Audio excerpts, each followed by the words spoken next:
Hey guys, welcome to my vlog. At kung di pa po ka nakasubscribe sa aking YouTube channel, please subscribe to my YouTube channel and click the notification bell para updated ka sa mga videos na aking i-upload. At i-follow nyo na rin po pala ang aking Facebook page. At for today's video nga po pala, pag-uusapan natin ang buhay bilang isang bombero o fireman. At alam nyo ba na isa ako sa mga OJT ngayon dito sa Bureau of Fire Protection or Bureau of Fire Protection Criminology intern dito sa Maasin City. At sa totoo lang, ang gagawin po namin magrarapiling po kami. Hindi madaling magrapiling dahil nakakalula po kapag nasa itaas ka na mga establishmento, talaga malulula ka kapag tumingin ka mula sa taas pababa. At sa totoo lang, hindi talaga madali yung trabaho po nila bilang isang bombero. May mga kasama po kami dito na mga fire trainees or incoming fireman. At meron din talaga kaming mga kasama na opisyal na mga bombero. At sa totoo lang, very challenging po yung buhay bilang isang bombero. At alam nyo ba na bago sila naging bombero o fireman, meron silang first course na kanilang ikinuha nung panahon na estudyante pa sila. At sa totoo lang, meron tayo mga bombero na ang kinuha nila nung college pa sila. Meron tayo mga teachers, meron tayo mga nurse, doktor, business administration at kung ano-ano pang mga kurso na kanilang ikinuha noong college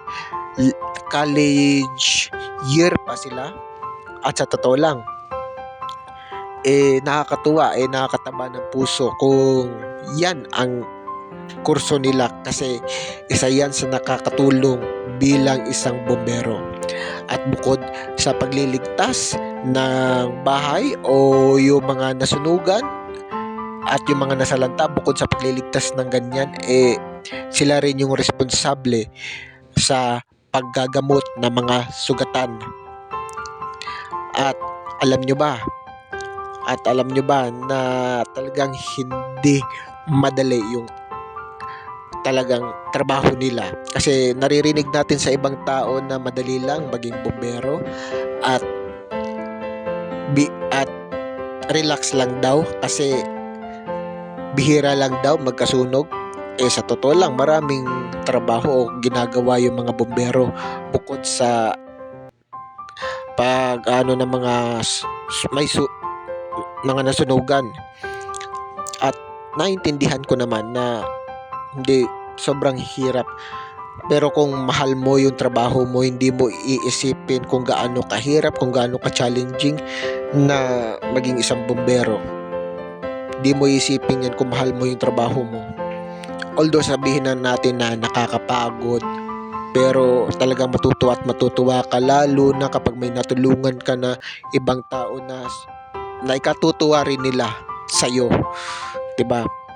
So yun is pinapangako ko sa sarili ko na kapag halimbawa papalarin ako o ibibigay ni God na makapasa ako sa board exam, papasukin ko itong serbisyo na ito, kasi ngayon pa lang natutuwa na ako at talagang nakakataba ng puso na makatulong sa ibang tao.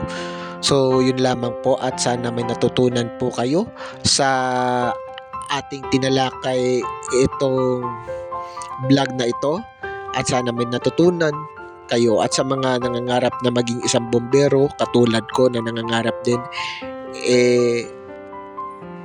karirin nyo na. At kung isa ka sa naging OJT sa BFP, at sana ipasok mo sa isip at isa puso mo rin yung mga tinatalakay nila sa inyo. So yun lamang po, maraming salamat po, God bless po sa inyong lahat, at mabuhay po tayo, Pilipinas.